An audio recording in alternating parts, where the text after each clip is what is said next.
separate administration je piroi haiba wafam di adum hairaga lei adubu unaraga popular lengak semda yauna naba lengak se semda yauna naba ina adum hanjin hanjin unaraga su adum lei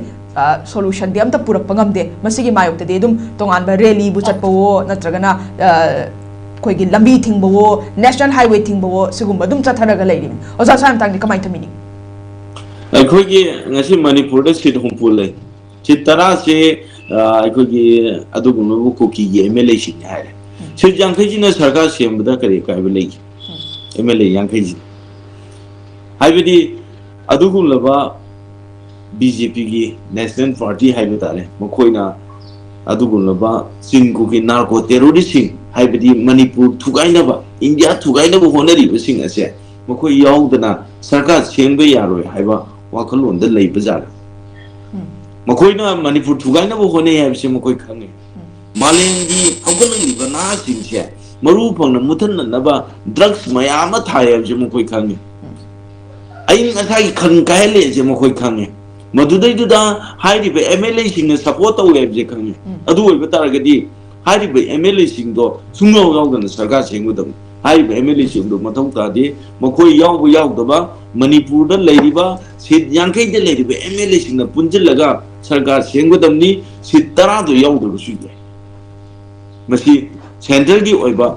मसी वाखलोन से मसी अखोइनि यानिंगदे हारिबसि मसिदे करिगिनो आबे मतमदा अदुगुलबा Manipur थुगाइनबो होनरिबा youth मया मांगनबो होनरिबा अदुगी मथकता अखोगी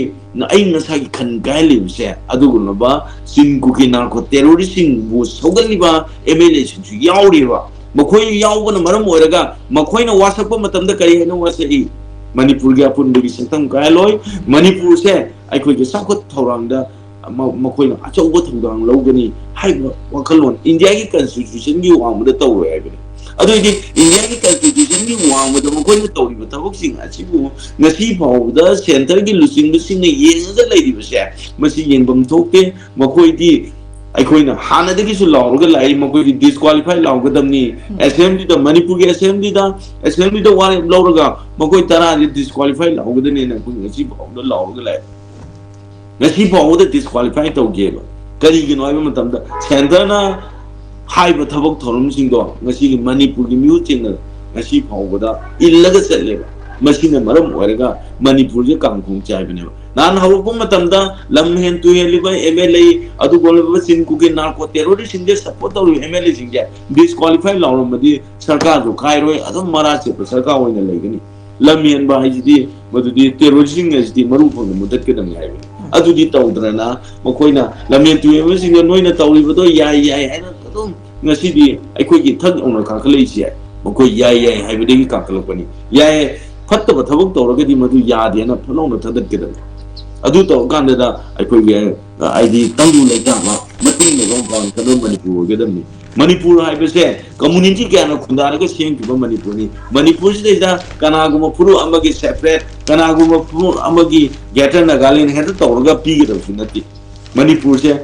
इफा इपुना मनिंग तब लेबा अमो ओरिंगाइदेगी नुसी चानन लेबो community म्यानि नुसी चानन लेगदम मसिदैदा कांबु खरना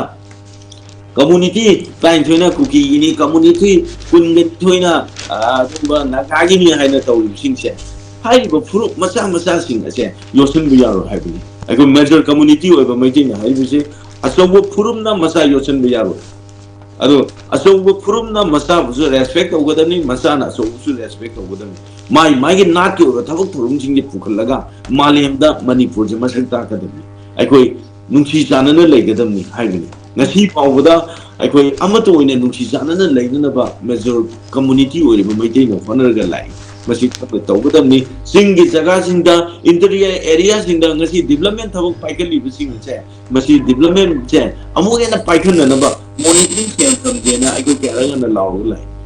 अदुदि नत्रना थादरिबे सेंपम सिंगसे मखोइगे लालौरुप सिंग अदुगा मानरगे येंथोगा साथोगा लेरे अदुना अखोइ इरमदम से साखोट के हायगदि सिंग द आइन लेहनबा मसि तागाइ फदि हाइबा ऑफम अदुनि अदुगा थादरिबे सेंपम सिंगसे डायरेक्ट बेनिफिशियरी योनबा मतमदा मणिपुर साखोटपा लंबीदा सत्पंग नंगुनि नत्रगदि नमोय से मियामदा थमजगे अदुना अखोइ तसेना अखोइ अदुगुमलबा अखोइ तसेना एमएलए मंगा दो मखोइ 10 दो हानगी नामुकी मिफम द एमएलए मंगा दि सपोर्ट तौ है